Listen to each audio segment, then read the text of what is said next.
एक बूढ़े व्यक्ति से एक युवा व्यक्ति मिलता है और पूछता है, क्या आप मुझे याद करते हैं? बूढ़ा व्यक्ति जवाब देता है, नहीं, मुझे तुम याद नहीं। तब युवा व्यक्ति बताता है कि वह उसका छात्र था। गुरुजी पूछते हैं, तुम अब क्या करते हो? जीवन में क्या कर रहे हो? युवा व्यक्ति जवाब देता है, मैं एक शिक्षक बन गया हूँ। गुरुजी कहते हैं, अच्छा, मेरी तरह?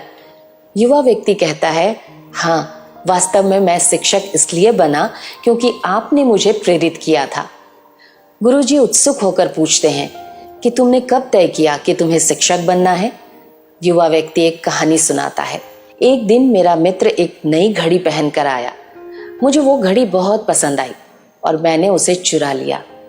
थोड़ी देर बाद मेरे मित्र ने गौर किया कि उसकी घड़ी गायब है और उसने तुरंत आपसे शिकायत की।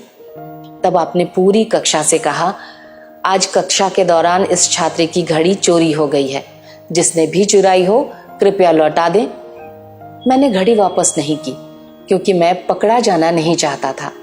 तब आपने दरवाजा बंद कर दिया और कहा, सभी खड़े हो जाओ और एक घेरा बना लो। मैं सबके जेब की तलाशी लूंगा, लेकिन इस शर्त पर कि सभी अपनी आंखें बंद रखेंगे। हमने वैसा ही किया जैसा आपने कहा। आपने एक एक करके सभी की जेबें टटोलनी शुरू की। जब आपने मेरी जेब में हाथ डाला तो आपको घड़ी मिल गई, लेकिन आपने तलाशी बंद नहीं की ताकि किसी को यह पता ना चले कि घड़ी किसके जेब से मिली थी। जब तलाशी पूरी हो गई, आपने कहा, अपनी आंखें खोलो, घड़ी मिल गई है। उस दिन आपने मुझे शर्मिंदा नहीं किया, ना ही आपने कभी इस बारे में बात की, ना ही मुझे अलग बुलाकर कोई उपदेश ही दिया। मुझे आपका संदेश स्पष्ट रूप से मिल गया था। उस दिन मेरी जिंदगी बदल गई। मैंने निश्चय किया कि मैं कभी गलत रास्ते पर नहीं जाऊंगा। आपने मेरी इज्जत बचाई और मुझे सही राह दिखाई। इसलिए मैं शिक्षक बना क्योंकि मैंने आपसे ही सीखा कि एक सच्चा शिक्षक क्या होता है। युवा व्यक्ति पूछता है, क्या आपको यह घटना याद है गुरुजी?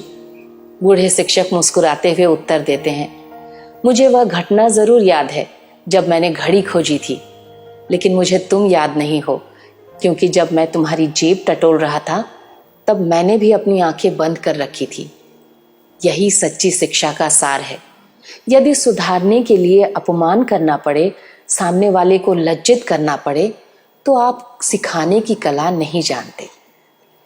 ये कहानी आपको कैसी लगी? कमेंट बॉक्स में लिखकर हमें जरूर बताइएगा। और अगर आपको हमारा काम अच्छा लग रहा हो तो हमारे चैनल को लाइक, शेयर और सब्सक्राइब करना मत भूलिएगा। शुक्रिया।